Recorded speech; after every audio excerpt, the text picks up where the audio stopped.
Though there, consciously creating your own powerful motivational thoughts. That's our topic for today. Hi, I'm Karen of Karen Shier Coaching.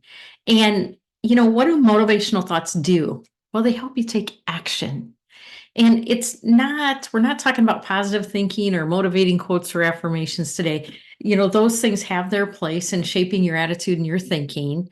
However, what motivates each of us is unique. So you need to have your own thoughts, those that are most effective at getting you going. What motivates you? This quote I like by Albert Einstein. He says, "In the middle of difficulty lies opportunity." And it really seems congruent with the topic that I have for you today. So, kind of think about that as I'm kind of talking to you about this topic. So, let's get into creating our own motivations. And there's some tips and things that I'm going to share with you on how to do this effectively. Making motivation thoughts on your own really means to consciously experiment with a good thought until you find a way to use it in your own recipe for motivation or your own way for motivation. Yes, for example, I'll give you a couple of ways to do that.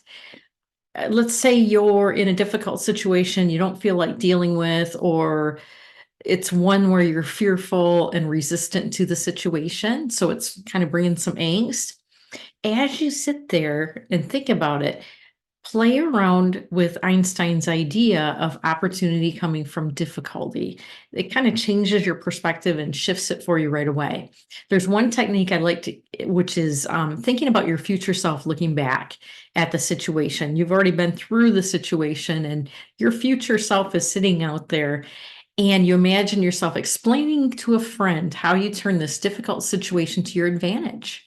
And you're exploring how grateful that you feel at that time after having already gone through the situation. It's a really powerful visualization exercise and really can change and shift your perspective on the things that you're going through in the current moment.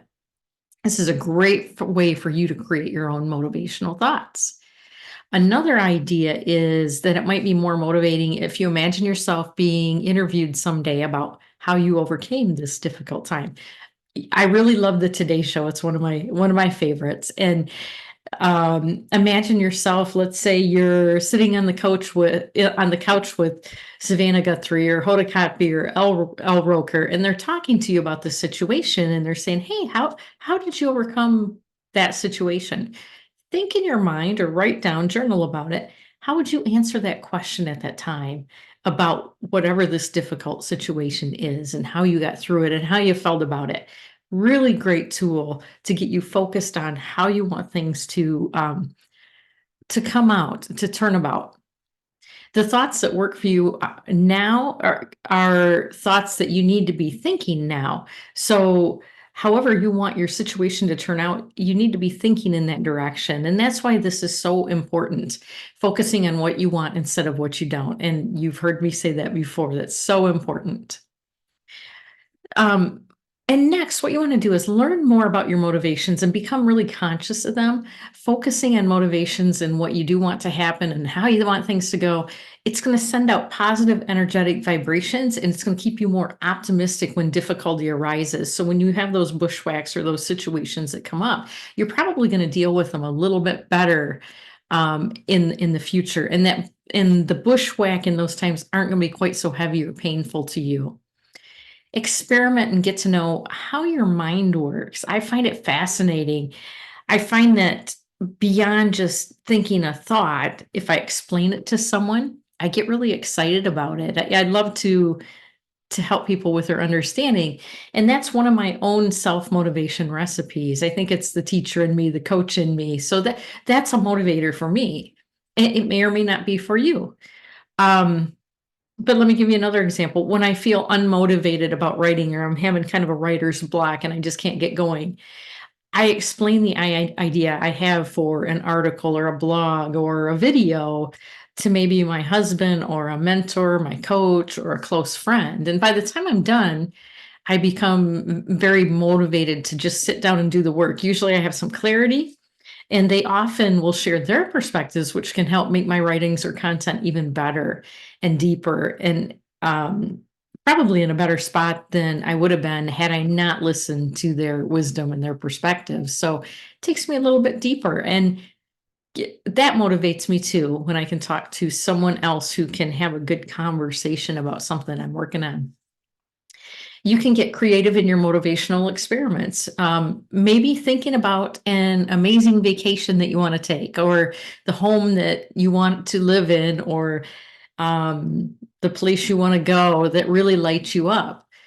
And maybe that motivates you to get to work and do the work in the now so that you can do those things that you want and manifest those things that you want in the future. If so, these are also great forward thinking motivational thoughts. Focus on the future that you want. If visual thoughts are more motivating than mental conversation, then use those. See pictures in your head that get you going. Visualize what you want and not what you don't. I'm guessing you see a common theme here. Perhaps this one I love. Perhaps when people say to you that you can't do something or shouldn't do something, you're going to do whatever it takes to prove them wrong. Yeah, I have a little bit of that in me too, that little competitive thing. Oh, you tell me I can't? By golly, I'm gonna. So that might be a motivational way to think about them saying that you can't and how you're going to show them that, oh, yes, I can. So just some tips and tricks, which is kind of interesting. And when there's truly an uninspiring task that you have to do, try promising yourself a reward for getting it done, for completion. Make it one that really means something to you, not something that you would do just on a normal everyday basis. But come up with something that, especially for a really daunting task, that you're going to reward yourself when you get it done. Um, that really helps the flow of energy as you're doing the task. It doesn't seem quite so daunting, and it just feels better going through it, even if it's just not a fun thing to do. And this is really important. I want you to remember to take the time to celebrate your success when you complete that task. Don't just move on to the next thing on your list. Allow yourself to receive the goodness of your efforts and celebrate yourself and your accomplishment for getting it done.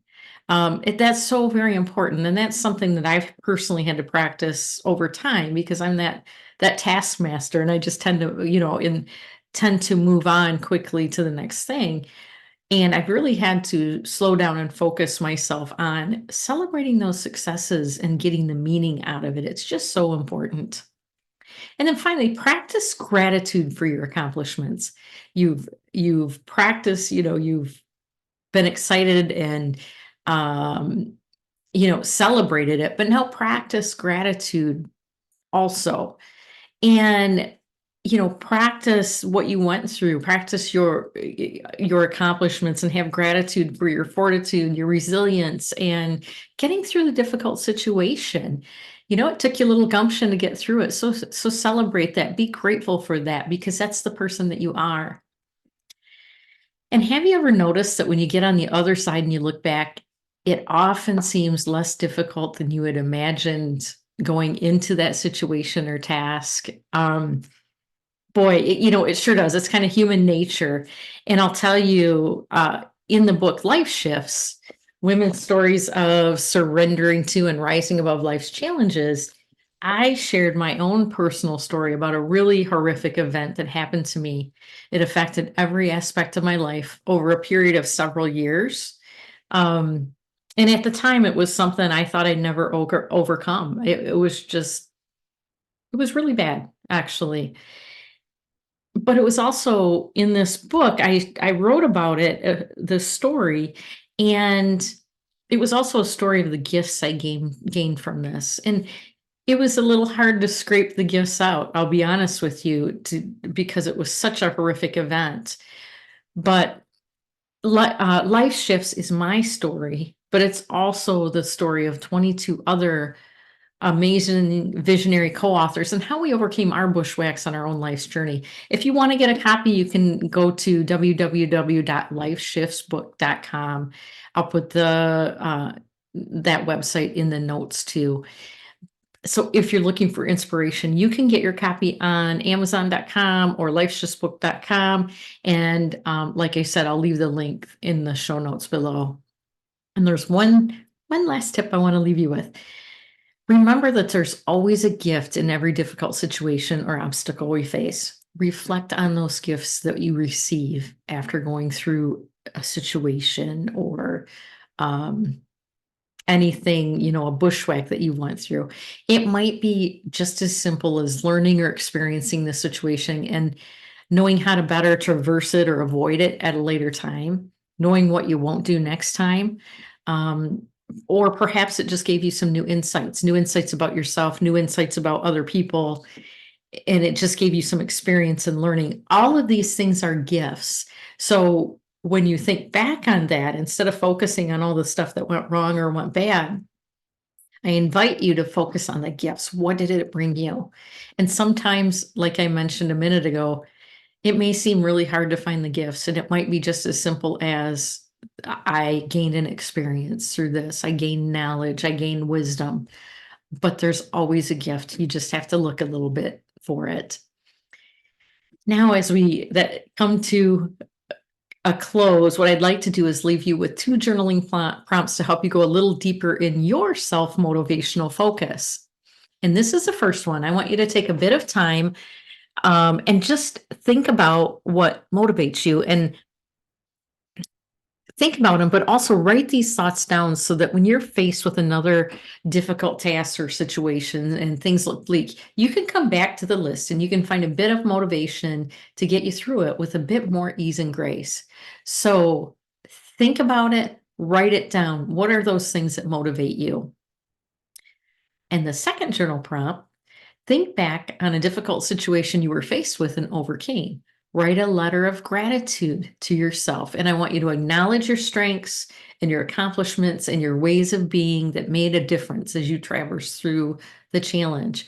How did it feel once you overcame that situation? It's really important with energy mastery in really getting into that feeling space of how did we feel? How did we feel once we got through? We know how we felt when we were going through it, but the thing that we forget to do is really recognize how did we feel after and once we accomplished and we had gratitude and we made it through, how did we feel then? That's the feeling that we want to latch onto, and that's the feeling that we want to take forward with us. And I just want to say, my friend, you have it inside of you to overcome the difficulties with ease and grace and flow. We always are going to have obstacles. We're always going to have bushwhacks. And you wouldn't be given some of those events if you weren't strong enough to make it through. If you can shift your perspective and understand that all obstacles are intended to help us grow, they are just put on our path to expand us and make us stronger. And perhaps remembering this when faced with the next challenge is going to be helpful to you in that moment. It may make things seem a little less daunting, and you'll go back to your reserves of I can do this, I can make this through. I know it's bad, but I can handle this. I got this. And you do. So now you have an idea of how to consciously create your own most powerful motivational thoughts. So I hope you found this really helpful. And if you like today's teaching, I invite you to subscribe to my YouTube channel, as that really helps get my messages and teachings out to other women who need a helpful nugget of wisdom for whatever they might be going through at that moment. Perhaps they will find this motivational and be grateful for you in leading them to this resource. And it's all about women supporting women on life's journey. And this is one way that you can be an active participant in helping others. I really feel strongly about women and our support of each other. And when we have free resources or resources to share that information, because you just never know when someone might need that in that moment. And I also invite you to comment below and feel free to share this video with the women in your life. I am so honored and grateful for your presence here in this community. I want to thank you for being in my community circle. I hope you have a lovely day, my friend, and I know that you can overcome anything that comes your way. Have a lovely day. Thanks so much, and bye for now.